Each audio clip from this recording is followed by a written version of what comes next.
நீங்கள் எதனை செலவு செய்தாலும் ஃபைனல்லாஹ யஅலமு, அல்லாஹ் அறிவான். அதாவது ஒரு மனிதன் அல்லாஹ்வுடைய பாதையிலே செலவழித்தால் அந்த செலவழித்தவர் அவருடைய உள்ளத்தில் இருக்கக்கூடிய எண்ணம் எப்படிப்பட்டது? அல்லாஹ்வை திருப்திப்படுத்துவதற்காக செலவழித்தாரா, அல்லது நாங்கள் ஏற்கனவே பார்த்தோம் முகஸ்துதி, சொல்லி காட்டுதல், அல்லது பெருமை அடிப்பதற்காக வேண்டி செலவழித்தாரா என்பதை பற்றி அல்லாஹ் அறிவான். நஹ்மதுஹு வ நஸ்தஈனுஹு வ நுஅ்மினு பிஹி வ நதவக்கலு அலைஹி வ நஊது பில்லாஹி மின் ஷுரூரி அன்ஃபுஸினா வ ஸய்யிஆத்தி அமாலினா மன் யஹ்திஹில்லாஹு ஃபலா முضில்ல லஹு வ மன் யுض்லில் ஃபலா ஹாதிய லஹு வ அஷ்ஹது அன் லா இலாஹா இல்லல்லாஹ் வஹ்தஹு லா ஷரீக லஹு وأشهد أن محمدا عبده ورسوله أما بعد. قال الله تعالى: وما أنفقتم من نفقة أو نذرتم من نذر فإن الله يعلمه وما للظالمين من أنصار.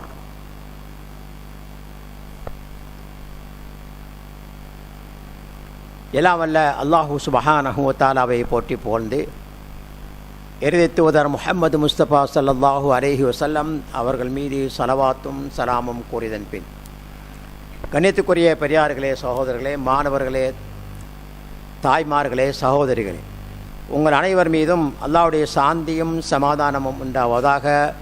அஸ்ஸலாமு அலைக்கும் வரஹ்மத்துல்லாஹி வபரகாத்துஹு.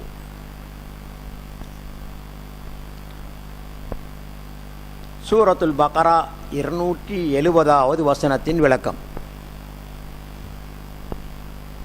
தொடர்ந்தும் அல்லாஹு சுப்ஹானஹு வ தஆலா அல்லாஹ்வுடைய பாதையிலே செலவழிப்பதை சொல்லி வருகின்றார்.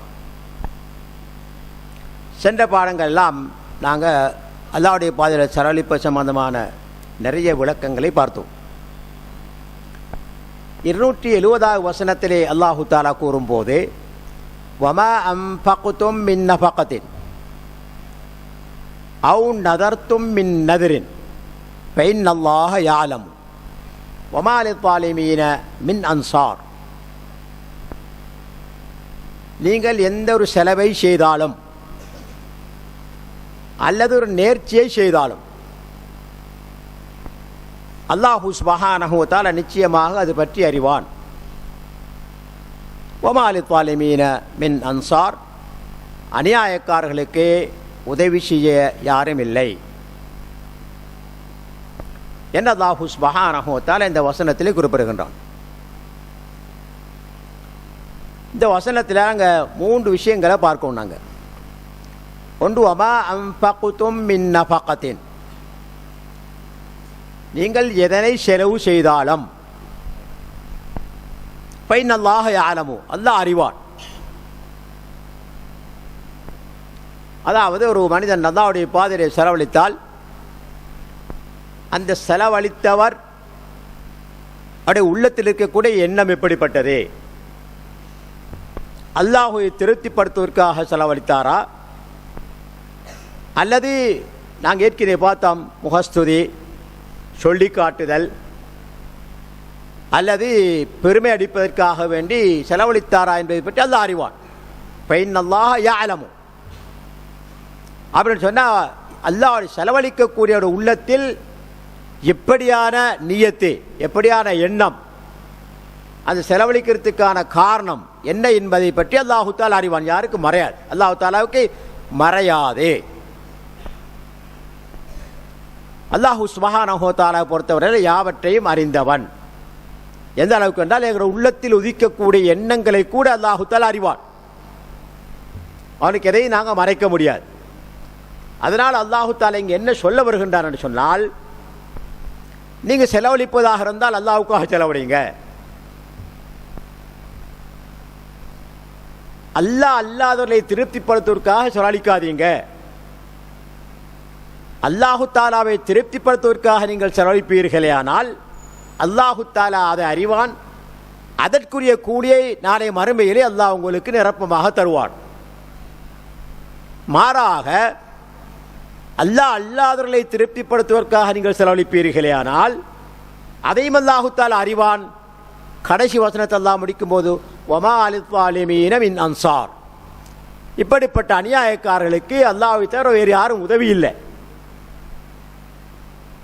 உதவி செய்யக்கூட யாருமே இல்லை. அப்படின்னா இந்த வசனத்தில் அல்லாஹு சுப்ஹானஹு வ தஆலா எச்சரிக்கை விடுகின்றான். செலவழிப்பதாக அந்த அல்லாஹ் திருப்திப்படுவதற்காக செலவழிங்க, அல்லாஹ் அல்லாதவர்களை திருப்திப்படுவதற்காக செலவழிக்காதீர்கள்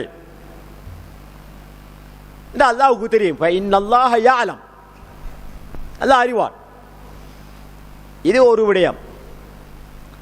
இரண்டாவது விடயம், அவு நதர்த்தும் மின் நதிரின், நீங்கள் ஏதாவது ஒரு நேர்ச்சை செய்தால் ஃபைனல்லாஹ யஅலம், அதையும் அல்லாஹு தஆலா அறிவான். நீங்கள் எதுக்காக நேர்ச்சை செய்தீர்கள், உங்களுடைய நோக்கம் என்ன, உங்களுடைய உள்ளத்தில் எப்படியான எண்ணத்தில் நீங்கள் நேர்ச்சை செய்தீர்கள் என்பதை பற்றி அல்லாஹு சுப்ஹானஹு வ தஆலா அறிந்தவன். அல்லாஹ்வுக்காக செஞ்சிருந்தால் அல்லாஹு தஆலாவுக்குரிய கூலி உங்களுக்கு தருவான். மாறாக வேறு நோக்கத்தில் நீங்கள் நேர்ச்சை செய்வீர்களே, ஆனால் அல்லாஹு சுப்ஹானஹு வ தஆலா உங்களை தண்டிக்க கூடியவன்.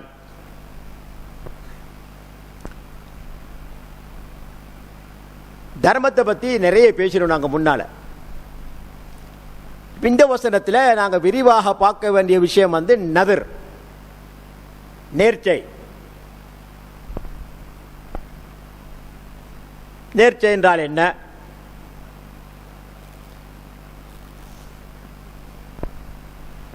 நேர்ச்சையுடைய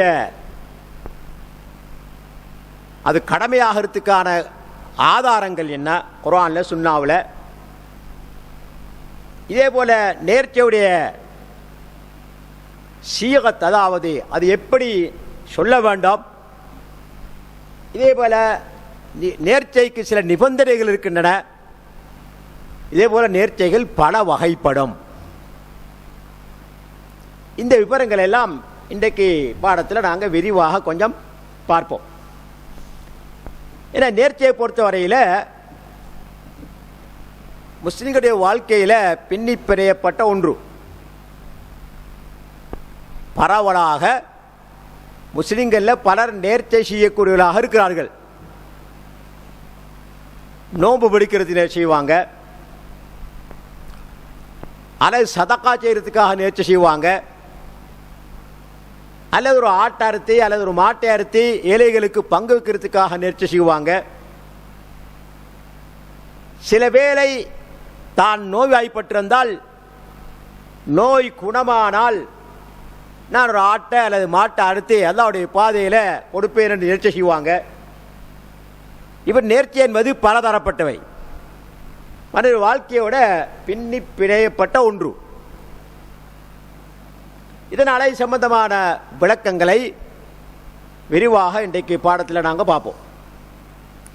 இங்கே அல்லாஹு தஆலா அவு நதர்த்தும் மின் நதரின் ஃபைனல்லாஹ யஅலம், நீங்கள் ஒரு நேர்ச்சை செய்தால் அல்லாஹு தஆலா நிச்சயமாக அதை அறிவான்.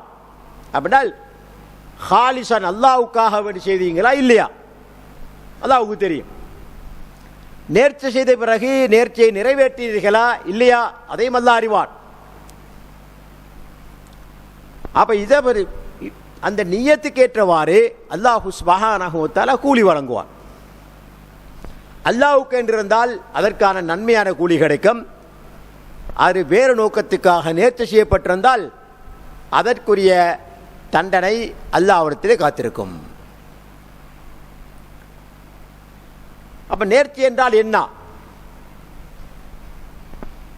அவருடைய மார்க்க சட்டம் என்ன, அவருடைய வகைகள் என்ன, அவருடைய நிபந்தனைகள் என்ன, அவருடைய கஃபார் செய்யாவிட்டால் அதுக்குரிய கஃபாரத் என்ன, தண்ட குற்றம் என்ன போன்ற விவரங்களை இன்றைய பாடத்தில் விரிவாக நாங்கள் பார்ப்போம்.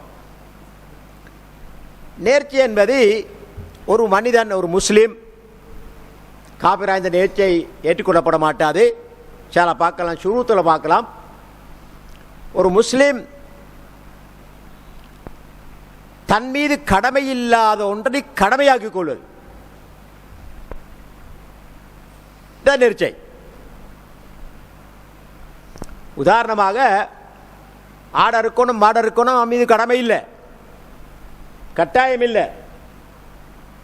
ஆனால் இவர் என்ன செய்கிறாரு, நான் ஒரு ஆட்டை அறுக்க போகிறேன், தர்மம் செய்ய போகிறேன், நேர்ச்சி செஞ்சு கொள்றார். அல்லது உணவு தானியங்கள் ஏழைகளுக்கு பங்கு வைக்க போகிறேன், இவ்வளவுக்கு ஒரு 5000 ரூபா 10,000 ரூபா தன்னுடைய வசதிக்கு ஏற்ற மாதிரி, 1,00,000 ரூபா தன்னுடைய வசதிக்கு ஏற்ற மாதிரி நான் தர்மம் செய்ய போகிறேன். இதெல்லாம் கட்டாயம் இல்லாத கடமைகள். ஆனால் நேர்ச்சை மூலமாக தனக்கு கட்டாயமாகிக் கொள்றார். இதனால் நான் இதுக்கு நதுர் என்று சொல்லப்படுச்சு.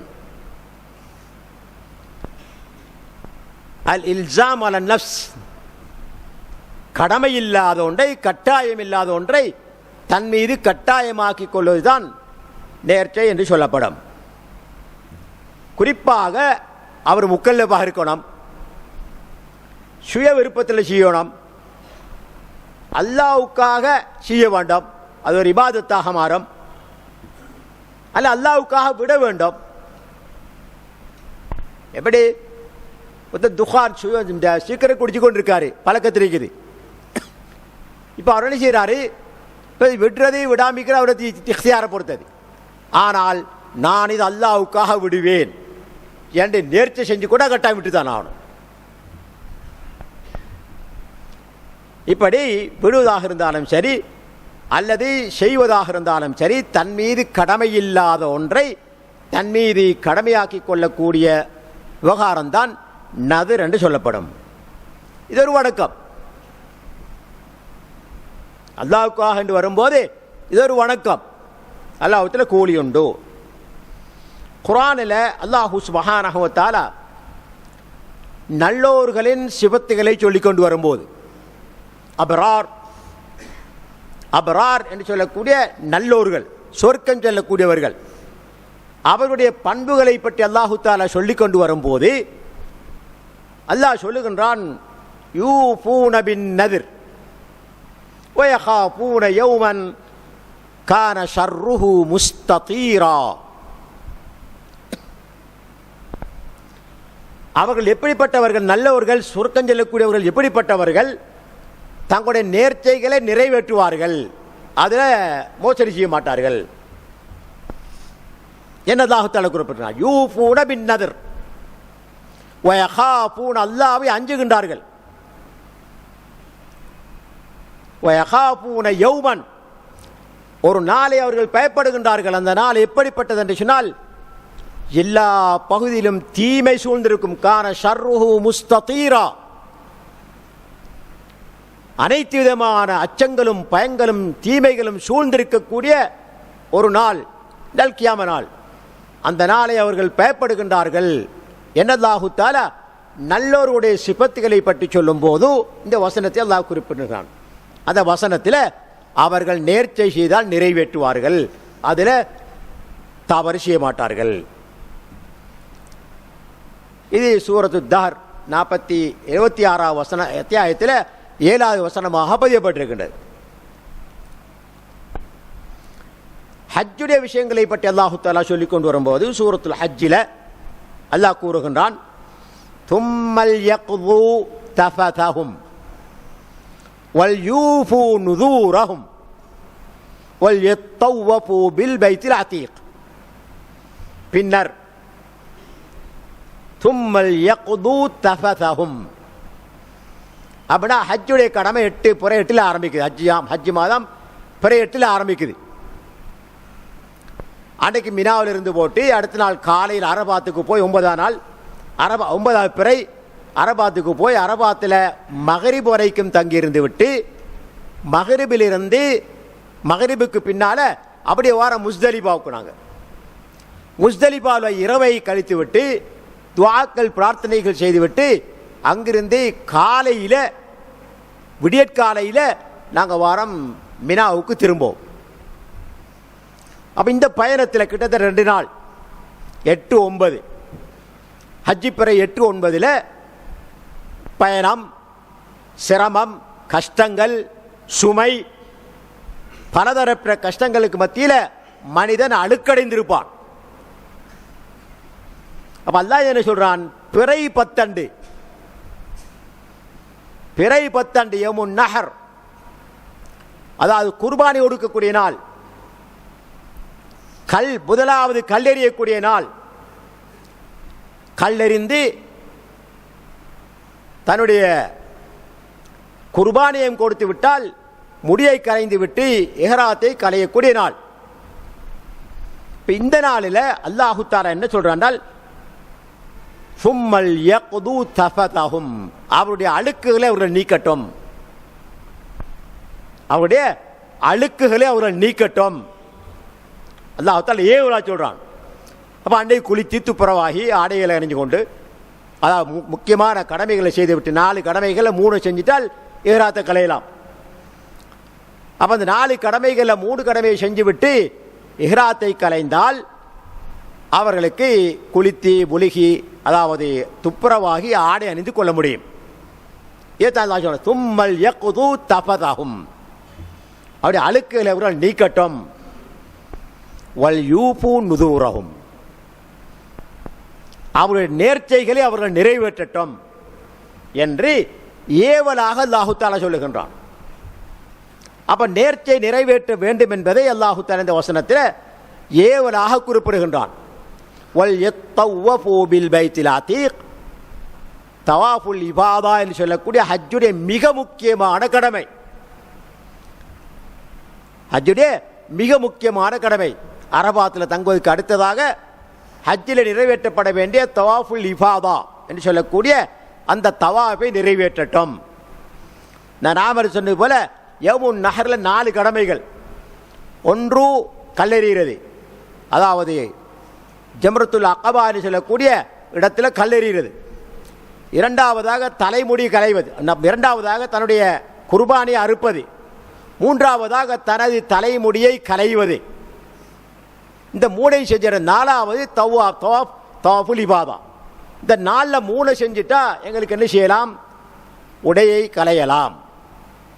அப்படி கலைஞ்சி துப்புரவாகி தன்னுடைய அழுக்குகளை நீக்கிக் கொண்டு மக்காவுக்கு போய் தவாஃபுல் இபாதாவை அவர்கள் நிறைவேற்றட்டும். வல் யத்தவஃபு பில் பைத்தில் அதீக், பைத்துல் அதீக் பழமையான அல்லாஹ்வுடைய ஆலயம், பழமையான அல்லாஹ்வுடைய ஆலயத்தை அவர்கள் தவாஃபு செய்யட்டும் என்று அல்லாஹ் சுப்ஹானஹு வ தஆலா இந்த வசனத்திலே பணிக்கின்றான், கட்டளையாக சொல்கின்றான். அப்ப இந்த வசனத்தில் வல் யூஃபு நுதூரஹும், அவருடைய நேர்ச்சைகளை அவர்கள் நிறைவேற்றட்டும் என்று அல்லாஹ் தஆலா ஏவலாக சொல்லுகின்றான். ஹதீஸில் பார்க்கிறோம், ஆயிஷா ரதியல்லாஹு அன்ஹா அவர்கள் மூலம் அறிவிக்கப்படக்கூடிய ஹதீஸ் புகாரிலே பதிவாக இருக்கின்றது. நபி ஸல்லல்லாஹு அலைஹி வஸல்லம் அவர்கள் சொல்லுகின்றார்கள், மன் நதர அன் யுதி அல்லாஹ் ஃபல் யுதிஹு வ மன் நதர அன் யஸியஹு ஃபலா யஸிஹி.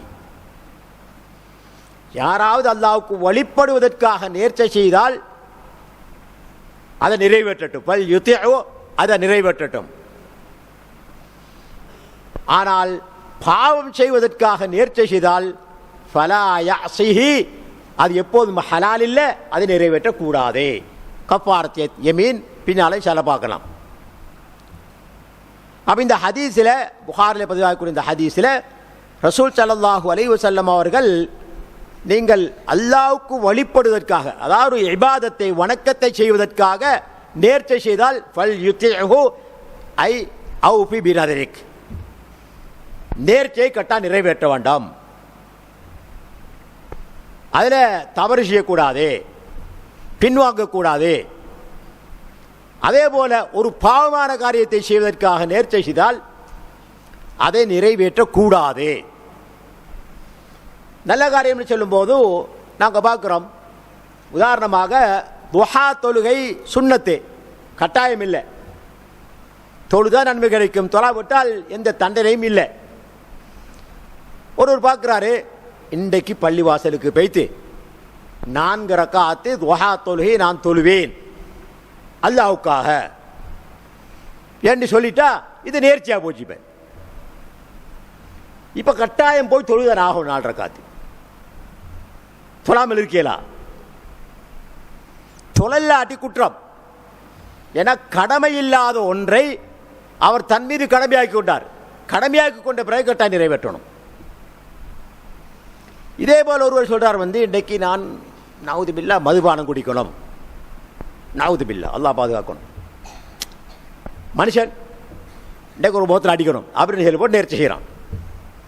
இப்போ இது நிறைவேற்றணுமா? இல்லை. ஏன்? மதுபானம் குடிப்பது அஸ்லேயே ஹராம். அப்போ அதை நேர்ச்சி செய்தால் நிறைவேற்றணும், நிறைவேற்றக்கூடாது. அப்போ நேர்ச்சி செய்ததற்கான தண்டனை என்ன, பரிகாரம் என்ன? அப்போ அவர் அதற்கான கஃபார் என்று சொல்லக்கூடிய, அதாவது தெண்ட குற்றத்தை நிறைவேற்ற வேண்டாம். அது என்னது சில பின்னால் பார்ப்போம். இதே போல புகாரில் பதிவாகக்கூடிய இன்னொரு ஹதீஸில் இம்ரான் பின் ஹுசைன் ரலியல்லாஹு அன்ஹு அவர்கள் மூலம் அறிவிக்கப்படுது. நபி ஸல்லல்லாஹு அலைஹி வஸல்லம் அவர்கள் சொல்கின்றார்கள், இதே பின்னால் வரக்கூடிய ஒரு முஅஜிஸா, நடக்கக்கூடிய ஒரு செய்தியை ரசூல் ஸல்லல்லாஹு அலைஹி வஸல்லம் அவர்கள் முன்கூட்டி சொல்றாங்க. ஹைருக்கும் கர்னி, என்னுடைய சமூகத்தில் உங்களில் மிகச் சிறந்தவர்கள் நான் வாழக்கூடிய இந்த நூற்றாண்டில் வாழக்கூடியவர்கள். கர்னி ரசூலா வாழக்கூடிய நூற்றாண்டு, அந்த நூற்றாண்டில் வாழக்கூடியவர்கள் தான் நபி ஸல்லல்லாஹு அலைஹி வஸல்லம் அவருடைய சமுதாயத்திலே மிகச் சிறந்தவர்கள். சும்மல்லதீன யலூனஹும், அதற்கு அடுத்ததாக நல்லவர்கள் அடுத்த நூற்றாண்டு. சும்மல்லதீன யலூனஹும், அதற்கு அடுத்து வரக்கூடிய நூற்றாண்டு. இப்படி 3 நூற்றாண்டு ரசூல் ஸல்லல்லாஹு அலைஹி வஸல்லம் அவங்க சொல்றாங்க. நபி ஸல்லல்லாஹு அலைஹி வஸல்லம் அவர்கள் வாழ்ந்து கொண்டிருக்கக்கூடிய நூற்றாண்டு, அதற்கு பின்னால் அடுத்து வரக்கூடிய நூற்றாண்டு, அதுக்கு பின்னால் அடுத்து வரக்கூடிய நூற்றாண்டு, 3 நூற்றாண்டு சொல்றாங்க. இந்த 3 நூற்றாண்டிலும் வாழக்கூடியவர்கள் அல்லாஹ்வுடைய ஏற்பாடு அதிகமானவர்கள் நல்லவர்களாக இருப்பார்கள் என்று ரசூல் ஸல்லல்லாஹு அலைஹி வஸல்லம் அவர்கள் முன்னறிவிப்பு செய்கிறாங்க.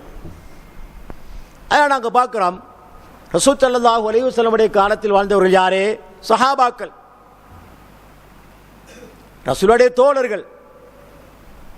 ரதியல்லாஹு அன்ஹும் வ ரது அன்ஹு, அல்லாஹ் அவர்களை பொருந்தி கொண்டான், அவர்களும் அல்லாஹ்வை பொருந்தி கொண்டார்கள். அப்ப நல்லவர்கள்.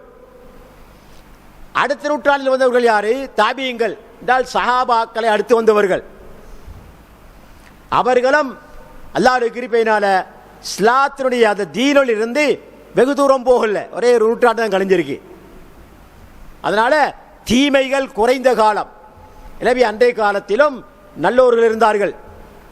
அதற்கு அடுத்து வரக்கூடிய நூற்றாண்டு தபாவு தாபியங்கள் வாழ்ந்த காலம். அதுதான் நிறைய ஐமாக்கள் வந்திருக்கிறார்கள். பெரும் பெரிய இமாம்கள் எல்லாம் அதுதான் தோன்றியிருக்கின்றார்கள். எனவே இந்த 3 நூற்றாண்டிலும் அல்லாஹ்வுடைய கிருபையினால தீனில் இருக்கக்கூடியவர்களுடைய நிலைப்பாடு நல்லதாக இருந்துச்சு. ஏன்னா வெகு காலம் போகல. இது ரசூலுடைய முன் அறிவிப்பு. பின்னால் சொல்றாங்க சும்ம யஜீஉ கௌமுன், அதுக்கு பின்னால் வரக்கூடிய காலத்தில் ஒரு சமூகம் வரும். யுந்திரூன வலா யூஃபூன், நேர்ச்சை செய்வார்கள், நேர்ச்சை நிறைவேற்ற மாட்டார்கள். யுந்திரூன வலா யூஃபூன், நேர்ச்சை செய்வார்கள் ஆனால் நேர்ச்சை நிறைவேற்ற மாட்டார்கள். வயஹூனூன வலா யுத்தமனூன், மோசடி செய்வார்கள், நம்பிக்கை இருக்காது. அவன்கிட்ட நம்பிக்கை எதிர்பார்க்கல. வலா யுத்தமனூன், அவன் நம்பேலா, அவன்கிட்ட நம்பிக்கை தான் இருக்காது. வயஷ்ஹதூன் வலா யுஸ்தஷஹதூன், நஊது பில்லாஹ். நீ சாட்சி சொல்றியா என்று கூப்பிடாமலேயே அழைக்காமலேயே கண்ட காட்சியை கண்ணால சொல்றதுக்கு சாட்சியா வருவியா என்று கேட்காமலேயே முன்னுக்கு பாஞ்சு கூட சாட்சி சொல்வார்கள். இன்றைக்கு நிறைய நடக்குது சமூகத்தில். இன்றைக்கு நிறைய நடக்கு. அதுதான் பொய்ச்சாட்சியம் என்று சொல்றது. அல் யமீனுல் கமூஸ் என்று இருக்கு. ரசூல் ஸல்லல்லாஹு அலைஹி வஸல்லம் அவர்கள் மிக பயங்கரமாக எச்சரிக்கை செய்த ஒன்றுதான் இந்த பொய்ச்சாட்சியம். இன்றைக்கு பல்கி பெருகி போயிருக்கின்றது. கோர்ட்டுகளில், நீதிமன்றங்களில் சுப்ஹானல்லாஹ், கண்ணால காணாததை, காதால கேட்காததை பொய்யெல்லாம் கற்பனை செய்யக்கூடிய செய்தி சொல்லக்கூடிய ஒரு காலம். எதுக்கு? துட்டுக்காக வேண்டி. பணத்துக்காக வேண்டி பொய்ச்சாட்சியம் செல்லக்கூடிய நிலை இன்று பரவலாக காணப்படுகின்றது. எனவே ரசூல் ஸல்லல்லாஹு அலைஹி வஸல்லம் அவங்க சொல்றாங்க, இதுக்கு பின்னால் வரக்கூடிய காலத்தில் இந்த மோசடிகள் நடக்கும். அதாவது கௌமுன் யுந்திரூன வலா யூஃபூன், நேர்ச்சை செய்வார்கள், நேர்ச்சை நிறைவேற்ற மாட்டார்கள், அவர்கள் கணக்கும் இருக்காது. வயஹூனூன வலா யுத்தமனூன், மோசடி செய்வார்கள், அவர்களை நம்ப முடியாது, அவர்கிட்ட நம்பிக்கைத்தன்மை இருக்காது.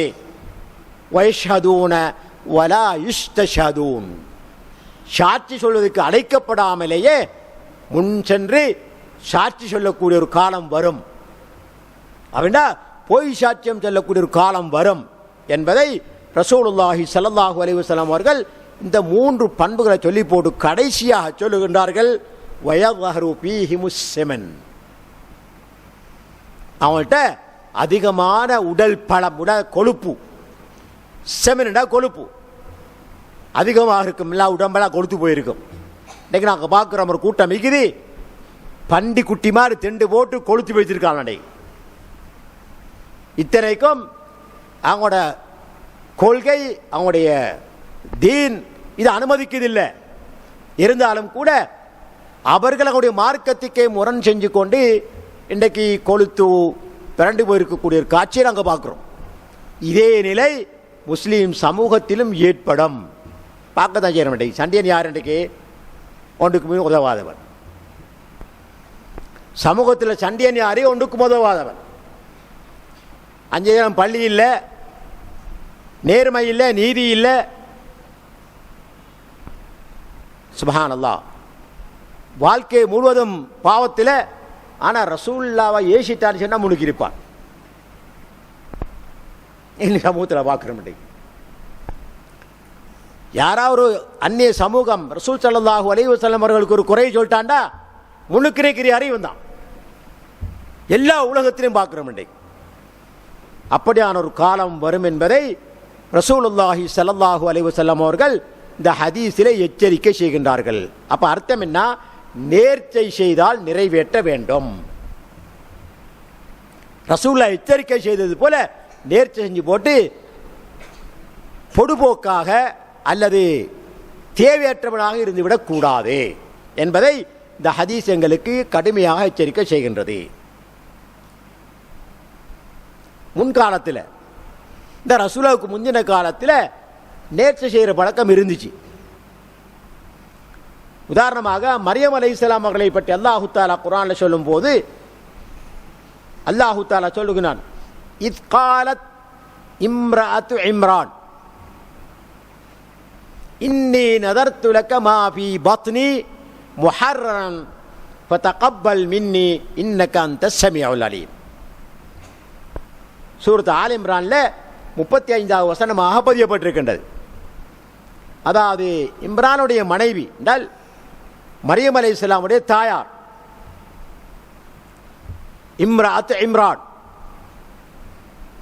என்ற பெண்மணி அல்லாஹ்விடத்தில் சொல்லுகின்றாள், காலத் இம்ரஅத் இம்ரான ரப்பி இன்னி, இறைவா நிச்சயமாக நான் நதர்து நேர்ச்சை வைத்திருக்கிறேன், லக உனக்காக, மாபி பத்னி எனது வயிற்றில் இருக்கக்கூடிய குழந்தை, முஹர்ரன் சுதந்திரமாக, ஃபதகப்பல் மின்னி என்னிடத்திலிருந்து இதை அங்கீகரித்துக்கொள் என்று தன்னை வயிற்றில் வளரக்கூடிய குழந்தையை அல்லாஹ்வுடைய பாதையிலே அவர்கள் வணங்குவதாக, அந்த குழந்தையை அல்லாஹ்வுக்காக தியாகம் செய்வதாக.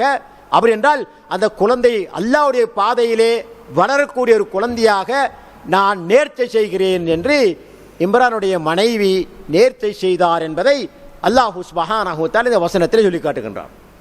சொல்லி போடுச்சார், ஃபதகப்பல் மின்னி, அதை ஏற்றுக்கொள் இறைவா என்று அல்லாஹ்விடத்தில் மன்றாடுறாங்க. இன்னக அன்தஸ் ஸமீஉல் அலீம், நிச்சயமாக நீ செய்மடுக்கக்கூடியவன், அனைத்தையும், அல் அலீம் சகலவற்றையும் அறிந்தவன் என்ற அந்த 2 பண்புகளையும் அல்லாஹ்வுக்கு சொல்லி மரியமுடைய தாயார் இந்த துஆவை கேட்கின்றார்கள். அப்போ அவங்க வயிற்றுக்கிற குழந்தைய அல்லாஹ்வுக்காக தியாகம் செய்கிறாங்க, அதுக்கு நேர்ச்சை செய்கிறாங்க. இன்னொரு வசனத்தில் அதே சூறாவில் இன்னொரு வசனத்தில் 19ஆம் வசனத்தில் 26ஆம் வசனத்தில் ஃபகுலி வஷ்ரபி வகர்ரி ஐனன் ஃபஇம்மா தரைன்ன மினல் பஷரி அஹதன் ஃபகூலி இன்னி நதர்து லிர்ரஹ்மானி ஸௌமா ஃபலன் உகல்லிமல் யௌம இன்சியா. மரியம் அலைஹிஸ்ஸலாம் சொல்றாங்க, மரியம் அலைஹிஸ்ஸலாத்துக்கு அல்லாஹ் சொல்றான் ஃபகுலி வஷ்ரபி, தகப்பன் இல்லாம ஆண் தொடர்பு இல்லாம வயிற்றில் குழந்தை சுமந்து கொண்டிருக்காங்க. அப்ப பெரிய ஒரு சங்கடமான ஒரு சூழல். மரியம் அலைஹிஸ்ஸலாம் அவர்களை பொறுத்தவரையில் ஒரு பத்தினி, பக்குவமாக வளர்ந்தவர்கள், ஜக்கரியா அலைஹிஸ்ஸலாமுடைய கண்காணிப்பில் வளர்ந்தவர்கள். எந்த அளவுக்கு சொன்னால் சில அற்புதங்கள் கூட அவங்களுக்கு நடந்திருக்குது. ஜக்கரியா அலைஹிஸ்ஸலாம் வளர்ப்பதற்காக பொறுப்பெடுத்து அவளை கண்காணித்துக் கொண்டிருக்கிற நேரத்தில் அந்த நேரத்துக்கு நேரம் சாப்பாடு எடுத்துட்டு போவாங்க. யாருக்கு? மரியம் அலைஹிஸ்ஸலாத்துக்கு. அங்க போற நேரத்தில் அவர்கள் சாப்பிட்டு கொண்டிருப்பார்கள். மரியம் அலைஹிஸ்ஸலாம் அவர்கள் சாப்பிட்டு கொண்டிருப்பார்கள். அப்ப ஜக்கரியா அலைஹிஸ்ஸலாம் கேட்கிறான், அன்னாலகி ஹாதா, ஆச்சரியத்துடன் கேட்கிறாங்க, நான் இன்னும் சாப்பாடு கொண்டு வரவும் இல்லை, அப்படி இருக்கும்போது எங்கால சாப்பாடு உங்களுக்கு, அன்னாலகி ஹாதா என்று ஆச்சரியப்பட்டு கேட்கிறாங்க. அப்ப மரியம் அலைஹிஸ்ஸலாம் சொல்றாங்க, ஓமின் இந்தில்லா, அல்லாஹ்விடத்தில் வந்தது. இன்னல்லாஹ் யர்ஸுகு மன் யஷா பிகைரி ஹிசாப், அல்லாஹ் தான் நாடியோருக்கு அளவில்லாமல் கொடுப்பான். யா ரப் அல்லாஹும்ம ர்ஸுக்னா பிரஹ்மதிக யா அர்ஹமர் ராஹிமீன். அப்ப இந்த வசனத்தில் அதாவது மரியம் அலைஹிஸ்ஸலாம் அவர்கள் குழந்தை சுமந்து வந்த நேரத்தில் மிக பயங்கரமான ஒரு சோதனைக்குள்ளாகிறாங்க. கொஞ்சம் கற்பனை செஞ்சு பாருங்க, ஒரு யாராவது ஒரு பெண் திருமணம் முடிக்காம எந்த ஒரு ஆண் தொடர்பும் இல்லாம ஒரு குழந்தையை சுமந்து வந்தால் எப்படி இருக்கும்? இந்த காலத்தை பொறுத்தவரையில் ஆண் தொடர்பு இல்லாமல் குழந்தை ஏற்பட முடியாது. அப்படி குழந்தை சுமந்தால் என்று சொன்னால் கண்டிப்பாக ஆண் தொடர்பு ஏற்பட்டிருக்க வேண்டும். ஏன்னா மரியம் அலைஹிஸ்ஸலாத்துக்கு அல்லாஹ் கொடுத்த அற்புதம் இது. ஈசா அலைஹிஸ்ஸலாம் அவர்களுக்கு அல்லாஹ் கொடுத்த அற்புதம். தந்தை இல்லாமல் தாயிலிருந்து மாத்திரம் அவர்களை பிறக்க வைத்தது அல்லாஹ்வுடைய அற்புதம். சரியா? அதனால இந்த மரியம் அலைஹிஸ்ஸலாம் ஒரு பத்தினி. 2 பேர் அல்லாஹு தஆலா அல் குர்ஆன்ல மிகவும் சிலாகித்து சொல்கின்றான். ஒன்று ஆசியா, ஃபிரௌனுடைய மனைவி. இரண்டாவது மரியம் அலைஹிஸ்ஸலாம். சூரத் தஹ்ரீம்ல கடைசி பகுதியில் பார்த்து தெரியும். அந்த 2 பேரையும் அல்லாஹு தஆலா மிகவும் கிராஹித்து சொல்கின்றான். அப்ப அந்த 2 பேரும் பத்தினி. சுப்ஹானல்லாஹ், அல்லாஹ்வுடைய ரிதாவை பெற்றவர்கள், சந்தேகம் இல்லாமல் நல்லவர்கள். அப்படிப்பட்ட ஒரு பெண், பக்குவமாக வளர்ந்த ஒரு பெண், வணக்கத்திலே ஈடுபட்டுக் கொண்டிருந்த ஒரு பெண், ஆண் துணை இல்லாமல் பிள்ளை சுமந்து வரும்போது சமூகம் என்ன சொல்லும்? அப்பதான் அல்லாஹு தஆலா அவருக்கு ஆறுதல் சொல்வதற்காக அல்லாஹ் சொல்லுகின்றான். சாப்பிடாம ஒன்றுமில்லாம கவலை ஒழிக்கிறாங்க மரியம் அலைஹிஸ்ஸலாம், வயிற்றில் பிள்ளை சுமந்து கொண்டு. அப்ப அல்லாஹ் சொல்றான், ஃபகுலி வஷ்ரபி, நீ தாராளமா சாப்பிடுங்க, நீங்க தாராளமா குடியுங்க. ஃபகுலி வஷ்ரபி வகர்ரி ஐனா, கண் குளிர்ச்சியா இருந்து கொள்ளுங்க, சந்தோஷமா இருங்க. இது உங்களோட தவறில்லை, அல்லாஹ்வுடைய ஏற்பாடு என்பதை நம்பி நீங்கள் கண்குளிர்ச்சி அடையுங்க, சந்தோஷமா இருங்க என்று சொல்லி போட்டு அல்லாஹ் சுப்ஹானஹு வ தஆலா மரியம் அலைஹிஸ்ஸலாம் அவர்களுக்கு ஆறுதல் சொல்லுகின்றான். சொல்லி போட்டு அதாவது ஃபஇம்மா தரைன்ன மினல் பஷரி அஹதன், மனிதர்களை யாரையாவது கண்டால் சும்மா விடுமா? நாவு சுப்ஹானல்லாஹ், சும்மா விடுமா? யா உக்த ஹாரூன மா கான அபூகி இம்ரஅ ஸௌஇன் வ மா கானத் உம்முகி பகியா, உன வாப்பா உம்மா வந்து இப்படி மோசமான செயல் செய்யல என்று அந்த பனு இஸ்ரவேலர்கள் மரியம் அலைஹிஸ்ஸலாம் அவர்களை பார்த்து சொன்னார்கள். சுப்ஹானல்லாஹ். அப்ப எவ்வளவு கவலை இருக்குமா உங்களுக்கு? இந்த கவலையை போக்குறதுக்காகத்தான் அல்லாஹ் சொல்றான் ஃபகுலி வஷ்ரபி வகர்ரி ஐனா, நல்லா தாராம சாப்பிடுங்க, தாராம குடியுங்க, கண் குளிர்ச்சியோட சந்தோஷமாயிருங்க. ஃபஇம்மா தரயின்ன மினல் பஷரி அஹதன், மனிதர்களில் யாரையாவது கண்டால், அது ஆணாகவும் இருக்கலாம் பெண்ணாகவும் இருக்கலாம், யாரையாவது கண்டால் சும்மா இருப்பாங்களா? வம்புக்கு இழுப்பாங்க. சும்மா இருப்பாங்களா? வம்புக்கு இழுப்பாங்க.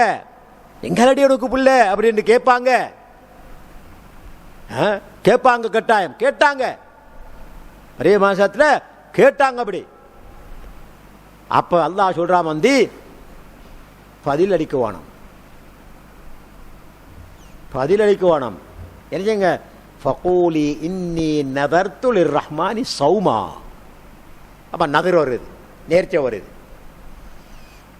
சரியா? நான் பேசாமல் இருப்பதற்கு நோன் வைத்திருக்க, நோன் விட பிடிக்கிறது அம்சக்கண்டார்த்தி அம்சா இருக்கு. அதாவது கலா பேச்சிடத்திலிருந்து தடுக்கிறது. நாங்கள் உணவிலிருந்து, பானத்திலிருந்து, இன்னும் இருக்கக்கூடிய வைகளிலிருந்து எங்களுடைய நோன்பு காலத்தில் எங்களுடைய அவயவங்களை தடுத்துக் கொள்வது போல பேச்சிலிருந்து தடுத்துக் கொள்வது. இன்னி நதர்து லிர்ரஹ்மானி சௌமா, நான் பேசாமல் இருப்பதற்கு நேர்ச்சை செய்திருக்கிறேன் என்று சொல்லுங்க. ஃபகூலி இன்னி நதர்து லிர்ரஹ்மானி சௌமா ஃபலன் உகல்லிமல் யௌம இன்சியா, எந்த மனிதனோடும் நான் பேச மாட்டேன் என்று நீங்க சொல்லுங்க என்று அல்லாஹு தஆலா மரியம் அலைஹிஸ்ஸலாம் அவர்களுக்கு கட்டளையிடுகின்றான். அப்ப மரியம் அலைஹிஸ்ஸலாம் அவர்கள் இந்த இடத்துல இன்னி நதர்து அல்லாஹ் சொல்றான், நான் நேர்ச்சை செய்திருக்கிறேன், பேசாமல் இருக்கிறதுக்கு நேர்ச்சை செஞ்சிருக்கிறேன்.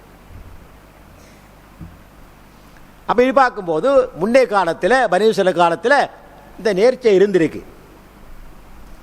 அப்ப அல்லாஹ் தடை செஞ்ச ஒன்று அல்ல, அல்லாஹு தஆலா தடை செய்த ஒன்று அல்ல நேர்ச்சை என்பது, இஸ்லாத்தில் அனுமதிக்கப்பட்ட ஒன்று என்பது புரிகின்றது. அப்ப இந்த ஆதாரங்களை வச்சு பார்க்கும்போது நதர் நேர்ச்சை செய்வது நல்ல காரியமாக இருக்கும் என்று சொன்னால், அல்லாஹ்வுக்காக வழிபடுவதற்காக செய்வதாக இருந்தால் அது வணக்கம் என்பது எங்களுக்கு புரியுது. சரி, இப்ப நாங்கள் பார்ப்போம் நேர்ச்சை செய்யக்கூடிய அமைப்பு, வார்த்தை எப்படி என்பதை நாங்கள் பார்ப்போம். ஒருவர் சொல்றார் லில்லாஹி அலைய அன் அசூம கதன். ஒரு முஸ்லிம் சொல்றாரு, அல்லாஹ்வுக்காக நாளைக்கு நோன்பு பிடிப்பது என் மீது கடமையாக்கிக் கொண்டேன், நேர்ச்சை வச்சிருக்கிறேன். நாளைக்கு அல்லாஹ்வுக்காக நான் நோன்பு பிடிக்க போறேன். இப்ப நாளைக்கு நோன்பு பிடிக்க கடமையா? இல்ல, ஃபர்தான நோன்பு வந்தார். ரமதான் மாதத்தில் நோன்பு பிடிப்பதுதான் கட்டாயமானது. ரமதான் மாதம் அல்லாத காலங்களில் ஒருவர் நோன்பு பிடிப்பதை தனக்கு கட்டாயமாக்கி கொண்டால், கட்டாயம் இல்லாத ஒன்றை தனக்கு கட்டாயமாக்கி கொண்டார், கடமையாக்கி கொண்டார். இதுதான் சொல்ல நேர்ச்சரியில் போட்டு. அல்லது லில்லாஹி அலைய அன் உஸல்லிய ரக்அத்தைனி ரக்அத்தை துஹா ஃபில் மஸ்ஜித், உதாரணத்துக்கு 2 ரக்அத் துஹா தொழுகை பள்ளிவாசலுக்கு சென்று தொழ போறேன் என்று நேர்ச்சை சொல்கிறது. இன்னொரு அமைப்பு இருக்குது, இன் ஷஃபானில்லாஹு ஃபஅலைய அன் அஸூம 3 அய்யாம். நோயாளி கடுமையாக கஷ்டப்பட்டு கொண்டிருக்கார் நோயால. அவர் சொல்றார் வந்து, எனக்கு அல்லாஹு தஆலா சுகத்தை தந்தால் நான் 3 நோன்பு பிடிப்பேன். சில விளக்கத்துக்கு பின்னால் வருவோம் நாங்கள். இதான் நேர்ச்சை செய்யக்கூடிய அமைப்பு. நாங்கள் பார்க்குறோம் பரவலாக மக்கள்கிட்ட இருக்குது. சரியா? மதரசா பிள்ளைகளுக்கு ஒரு ஆடு அறுத்து கொடுக்கறதுக்கு தர்மம் நேர்ச்சை செய்கிறேன். அல்ல ஏழை எளியோருக்கு ஒரு 50 பார்சல் உணவு பங்குறதுக்கு நேர்ச்சை செய்கிறேன் என்று சொன்னால் இது அல்லாஹ்விடத்திலே வணக்கமாக கருதப்படும். ஆனால் இஸ்லாத்தில் கட்டாயப்படுத்தப்பட்ட ஒன்று அல்ல. தனி மனிதன், ஒரு மனிதன் தன் மீது கடமை இல்லாத ஒன்றை கடமையாக்கி கொண்டார். சரி,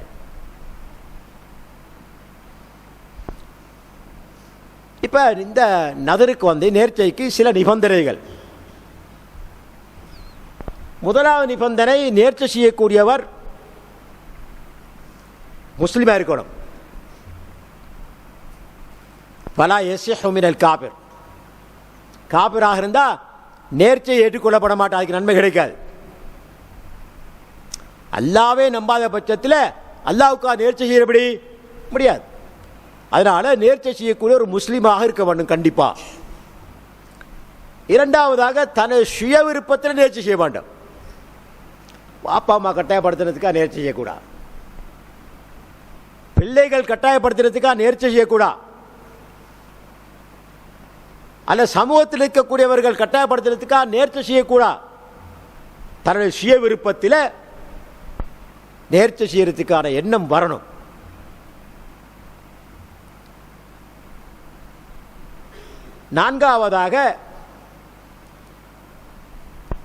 மூன்றாவதாக அயகூன ஆகிலன் ஃபலா யஸ்ஹு மினல் மஜ்னூன், சுய புத்தி உள்ளவனாக இருக்கணும், பைத்தியக்காரன் இருக்கக்கூடாது. சரி, பைத்தியம் குறைவாய்க்கு நேரத்தில் சொல்ல, நான் நாளைக்கு ஒரு ஆட்டாரத்தை பங்குட போகிறேன் அப்படின்னு சொல்லி நேர்ச்சி செய்ய ஏற்றுக்கொள்ளப்படுமா? ஏற்றுக்கொள்ளப்பட மாட்டான். ஏன்னா பைத்தியாரனை பொறுத்த வரையில் அவனுக்கு அக்கல் இல்லை. அவன் எந்த நேரத்தில் என்ன செய்வான், எந்த நேரத்தில் என்ன பேசுவான் தெரியாது. அதனால் அவன் ஒரு ஆக்கிலாக, அதாவது சுய புத்தி உள்ளவனாக இருக்க வேண்டும்.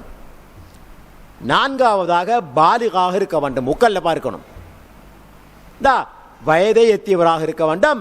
சின்ன பிள்ளைகளிடத்திலிருந்து நேர்ச்சை ஏற்றுக்கொள்ளப்பட மாட்டாது.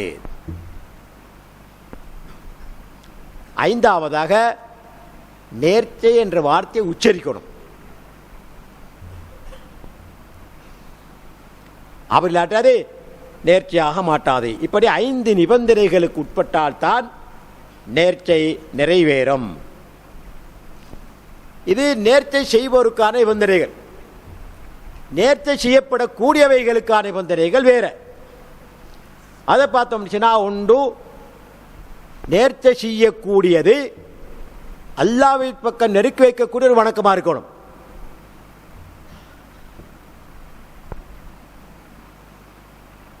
இரண்டாவதாக ஒரு குறிப்பிட்ட வணக்கமாக இருக்கணும். பொதுவாக ஓப்பனாக சொல்லக்கூட, நான் நாளைக்கு நேர்ச்சை வைக்க போகிறேன் ஒன்றுமில்லை, தொலைப்போறேன்னு சொல்லவும் இல்லை, நோம்பு பிடிக்க போகிறேன்னு சொல்லவும் இல்லை, அல்லது சதக்காட்சியவன் சொல்லவும் இல்லை, ஆடருப்பேன் மாடருப்பேன் எதுவுமே சொல்லலை. இது சிலது நதரில் முபகம் போட்டு பின்னால் வரும் இன்ஷா அல்லாஹ் விளக்கம். மாறாக குறிப்பிட்ட ஒரு பொருளை நான் அல்லாஹ்வுடைய பாதையில் தர்மம் செய்ய போகிறேன், அல்லது 2 ரக்காத்தில் தொழப் போகிறேன், அல்லது 3 நோன்புகள் பிடிக்க போகிறேன் என்று தயின் பண்ணணும். அவர் செய்யப்போட கடமையை தயின் பண்ணணும், குறிப்பிட வேணும் என்று சொல்லி போட்டு.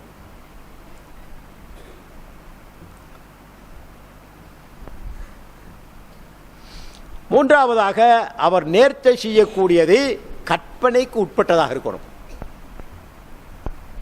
கற்பனைக்கு அப்பாற்பட்டதாக இருக்கக்கூடாது.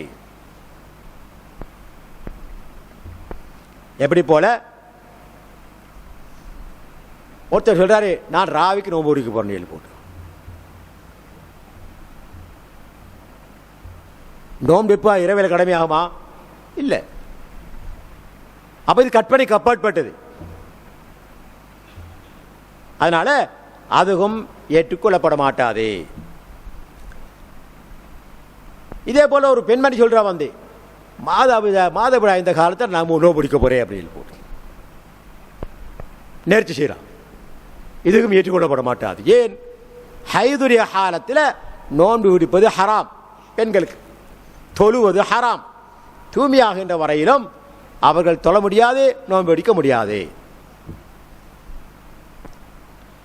அடுத்தது நான்காவதாக நாங்கள் பார்க்குறோம், நாங்கள் நேர்ச்சை செய்யக்கூடியவருக்கு சொந்தமானதாக இருக்கணும். அடுத்த விட்டு கோழியை பிடிச்சி நேர்ச்சை செய்யல, குர்பா கொடுப்பேன் நேர்ச்சி செய்யலாம். அடுத்த தோத்திலேக்கு ஒரு தேங்காய் பறிச்சு நேர்ச்சை செய்யவர் செய்யலாம். தனக்கு சொந்தமாக இருக்கணும், மில்கா இருக்கணும். இப்படி இந்த 4 நிபந்தனைகளுக்கு உட்பட்டதாக நேர்ச்சை செய்யப்படக்கூடியவை இருக்க வேண்டும். முன்னால் சொல்லப்பட்ட 5 நிபந்தனைகளுக்கு உட்பட்டதாக நேர்ச்சை செய்யக்கூடியவர் இருக்க வேண்டும். நேர்ச்சையின் வகைகள் உலமாக்களை பொறுத்தவரையில் இதில் கருத்து பேட்டை இருக்குது. சிலர் 8ன்னு சொல்கிறாங்க, சிலர் 6ன்னு சொல்கிறாங்க, சிலர் 4ன்னு சொல்கிறாங்க. அதனால் இங்கே எல்லாம் சுற்றி வளைச்சி 6 வகையான நதர்களை நான் தெரிவிச்சிருக்கிறேன். முதலாவது வகை அந்நதருல் முபஹம், ஆரம்பத்தில் சொன்னது போல நேர்ச்சை செய்கிறாரு, நேர்ச்சை செய்யப்படக்கூடியது என்னன்னு தெரியாது, குறிப்பிடலை. அதுக்கு நதருல் முபஹம் சொல்லி போட்டு வல்லதி லம் யுஐயின் ஃபீஹின் நதர், என்னத்தையே நேர்ச்சி செய்ய போறன் சொல்லல. உதாரணமாக லில்லாஹி அலைய நதருன் இன் ஃபஅல்து கதா, நான் இப்படி செஞ்சா அல்லாஹ்வுக்காக நான் நேர்ச்சி செய்கிறேன், என்ன செய்ய போறேன்னு தெரியாது, முபஹம். அப்ப இவரை பொறுத்தவரையில் நேர்ச்சியை நிறைவேற்ற முடியாது.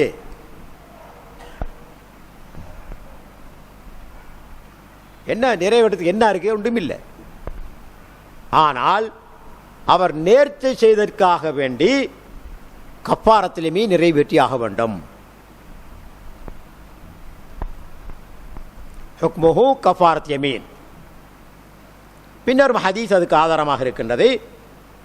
அன் உக்பத் இப்னு ஆமிர் ரலியல்லாஹு அன்ஹு قال قال رسول الله صلى الله عليه وسلم كفارة النذر إذا لم يسمى.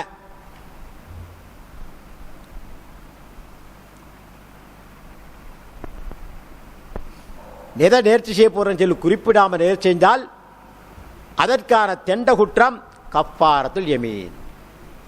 இந்த ஹதீஸ் வந்து திருமிதியில் பதிவாக இருக்கின்றது. அப்போ இது நதருல் முபஹம். ஆனால் இதை நிறைவேற்ற முடியாது. எதை செய்கிறது? ஒன்றை சொல்லலையே, குறிப்பிடலையே. ஆட இருப்பேன், மாட இருப்பேன், சதக்கா செய்வன், தொழுவன், நோம்பு ஓடிப்பேன், ஒன்றும் இல்லை, முபஹம். அப்போ இந்த ஹதீஸை பார்க்கும்போது இந்த நதரை பொறுத்தவரை நிறைவேற்ற முடியாது. அல் வஃபா உபிஹி லா யும்கின். அப்போ இதுக்கு என்ன தெண்ட குற்றம்? கஃபாரத் யமீன். இன்ஷா அல்லாஹ் பின்னால் கஃபாரத் யமீன் திருப்பாப்பண்ணாங்க. இரண்டாவதாக நதருல் லிஜாஜ்னு சொல்றது, கோபத்தின் போது அல்லது சர்ச்சையில் ஈடுபட்டு கொண்டிருக்கும் போது செய்கிறது. எப்படி போனால் இன் கல்லம் து ஃபுலானன் ஃபலில்லாஹி அலைய கதா,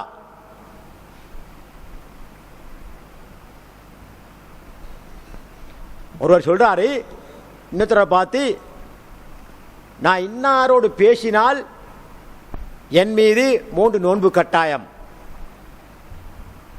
அப்படி அர்த்தம் என்ன? தன்னை இன்னாரோடு பேசுவதை தடுக்கிறார்.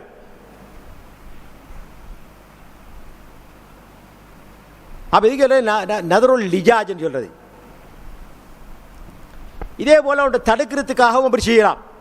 எப்படி போல ககௌல் நாதி இல்லம் அதுஹல் அத்தார ஃபலில்லாஹி அலைய நதர்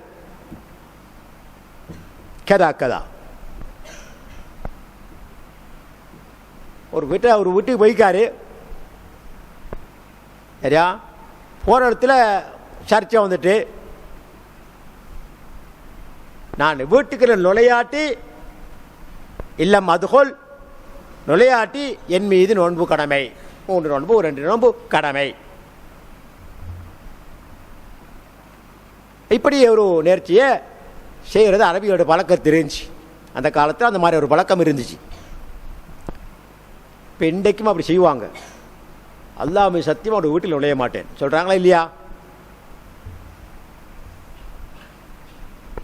எந்த அளவுக்கு சொன்னாங்க? அல்லாஹ் சத்தியமாக அவரோட மையத்தை கூட பார்க்க வர மாட்டேன் சொல்கிறாங்களா இல்லையா? இதுக்கு ஜர எமீன் சொல்லி போட்டு சத்தியம் செய்கிறது. ஆனால் தன் மீது ஒன்றை கடமையாக்கி கொண்டால் அது நேர்ச்சை. அப்ப இந்த பொறுத்த வரையில் அவர் விரும்பினால் நிறைவேற்றலாம், விரும்பினால் அதற்கு மாறாக நடந்து கொண்டே கஃபாரத்துல் யமீனை நிறைவேற்றலாம், தெண்ட குற்றத்தை நிறைவேற்றலாம். இதே போல ஒரு செய்தி வருகிறது. ஒரு ஆளை பற்றி ஒருத்தர் செய்தி சொல்றாரு.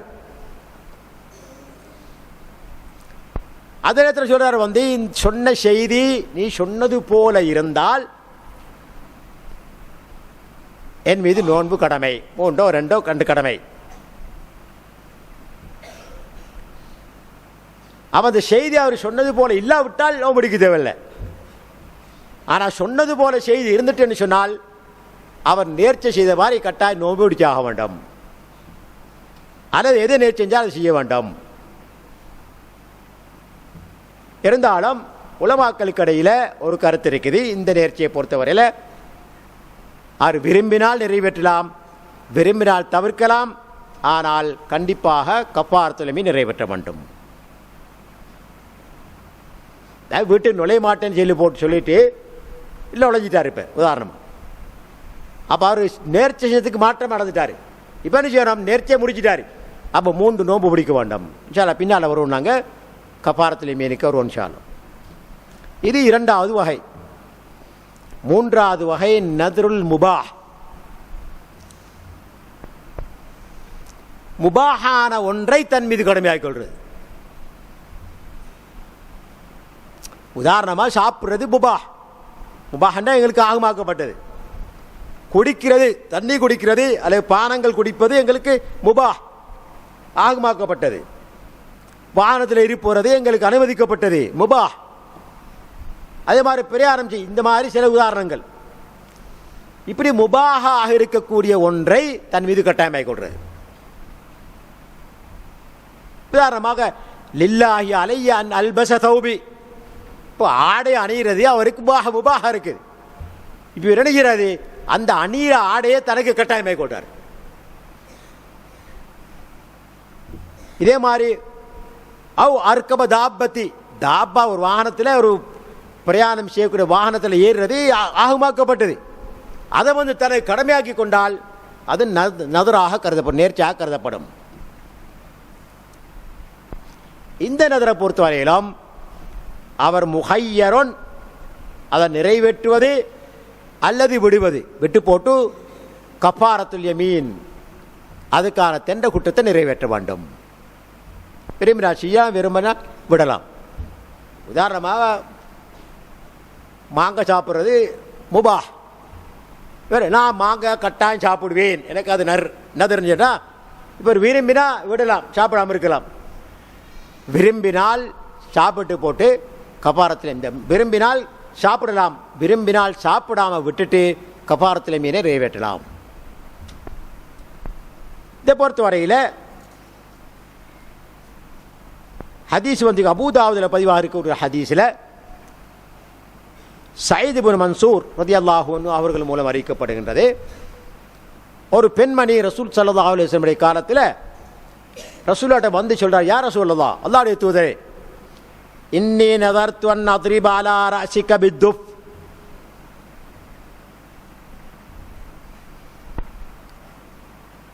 அதாவது அலா ரஅஸிகன்னா அவரோட தலையில் அடிக்கிற அர்த்தம் அல்ல, உங்களுக்கு முன்னால நான் ரபான் தட்டுறதுக்கு நேர்ச்சி செய்கிறேன் ஒரு பெண்மணி சொல்றான்.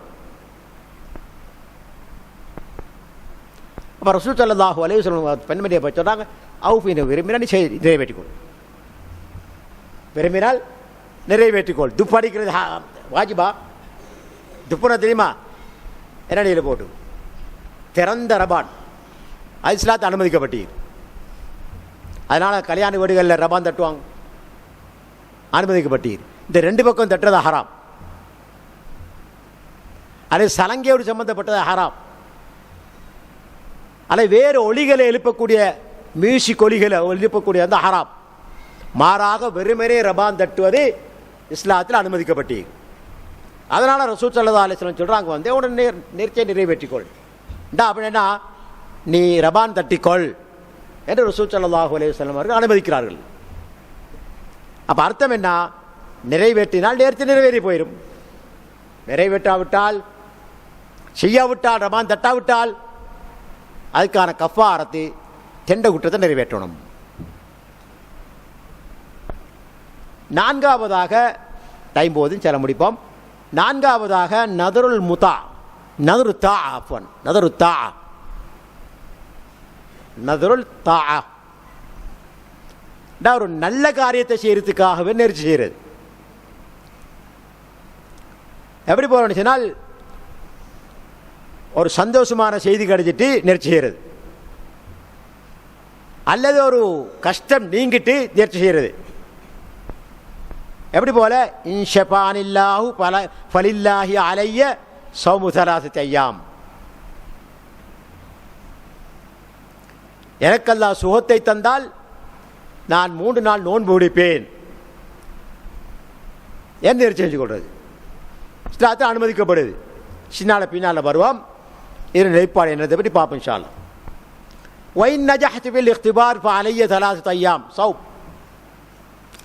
பரீட்சையில் சித்தி அடைந்தால் 3 நோன்பு பிடிப்பேன் என்று சேர்த்துக் கொள்வது.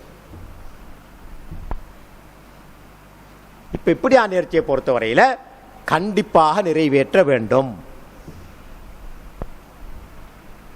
இதுக்கு அதாவது கஃபாரா இல்லை.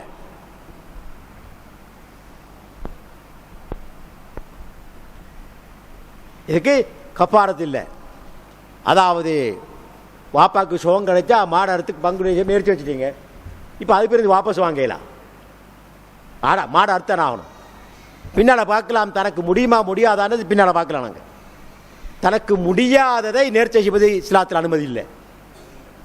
மாடு இருக்கிறதுக்கு விட்டு ஆடை இருக்கிறதே காசு இல்லை, கோழி இருக்கிறதே காசு இல்லை, இப்போ மாடு இருக்கிறதுக்கு நேர்ச்சி செஞ்சா முடியாது.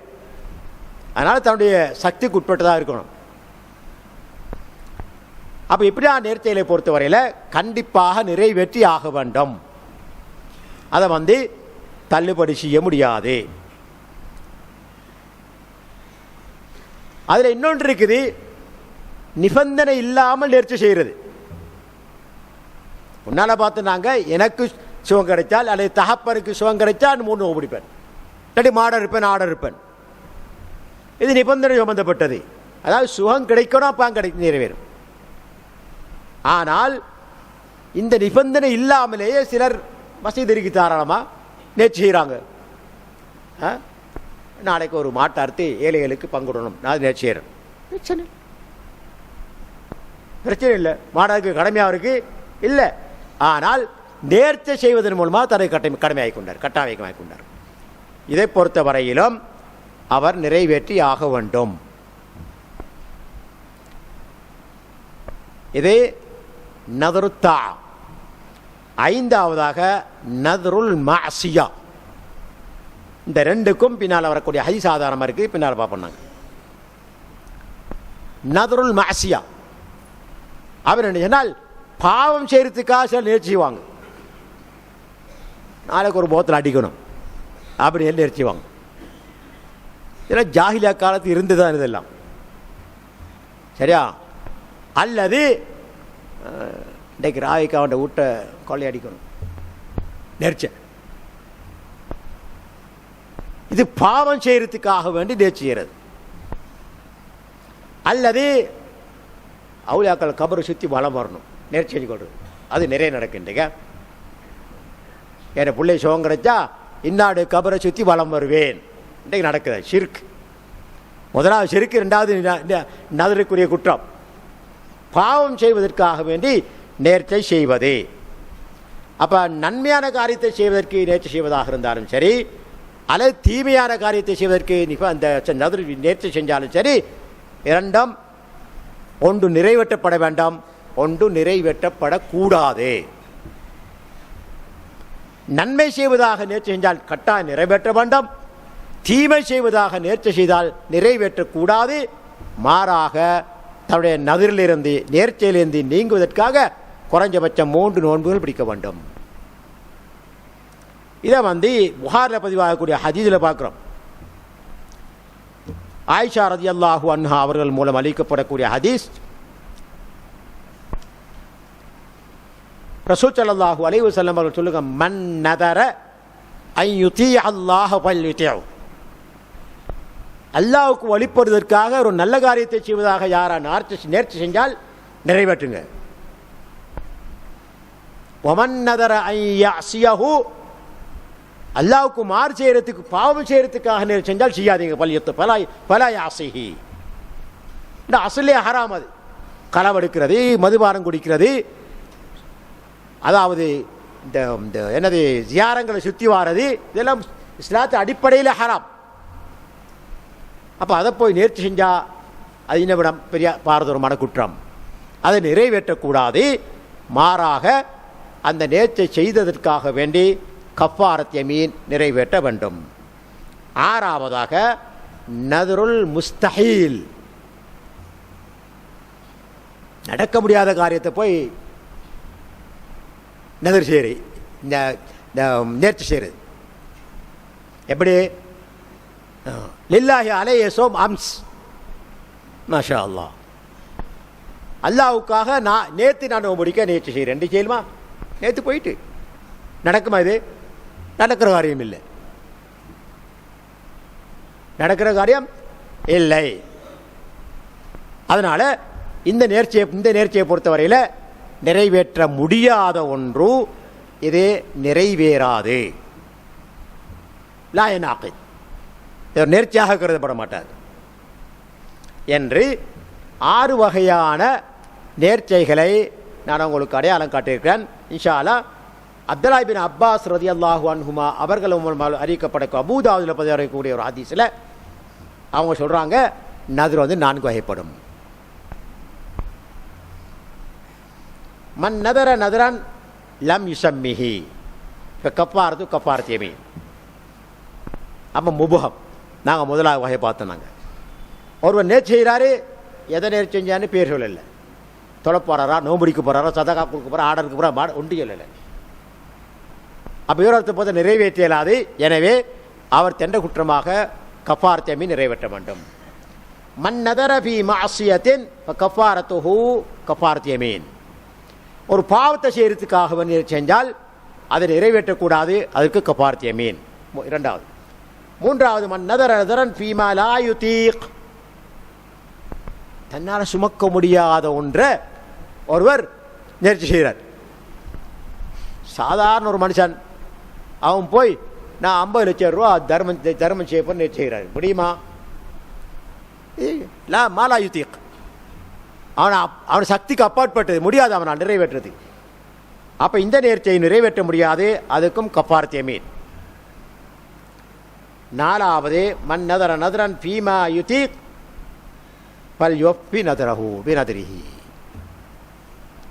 நாலாவது வகை நாங்கள் சொன்னது நதருத்தா, ஒரு நல்ல காரியத்துக்காக தன்னால் முடிந்ததை ஒரு நேர்ச்சி செய்தால் அதை நிறைவேற்ற வேண்டும் என்று அப்துல்லாஹ் பின் அப்பாஸ் ரலியல்லாஹு அன்ஹுமா இந்த நேர்ச்சியுடைய வகையை 4 வகை என்று குறிப்பிடுகின்றார்கள். வல்லாஹு ஆலம். இன்ஷா அல்லாஹ் இதனுடைய பாக்கி இருக்கக்கூடிய விளக்கங்களை அடுத்த பாடத்தில் நாங்கள் பார்ப்போம். எல்லாம் வல்ல அல்லாஹு சுப்ஹானஹு வ தஆலா பேசிய எனக்கும் கேட்டுக்கொண்டது உங்களுக்கும் அருள் புரிவானாக. மார்க்கத்தின் தெளிவான விளக்கத்தை தந்து அந்த விளக்கங்களை வாழ்க்கையிலே கடைப்பிடித்து நாளை மறுமையிலே அவனுடைய திருப்தியை பெற்று ஜன்னத்துல் ஃபிர்தௌஸ் என்ற சுவர்க்கத்தின் இருக்கக்கூடிய வாய்ப்பை எம் அனைவருக்கும் தந்தருள்வானாக என்று கேட்டு விடைபெறுகின்றேன். வாஹிர் தாவானா அல்ஹம்துலில்லாஹி ரப்பில் ஆலமீன்.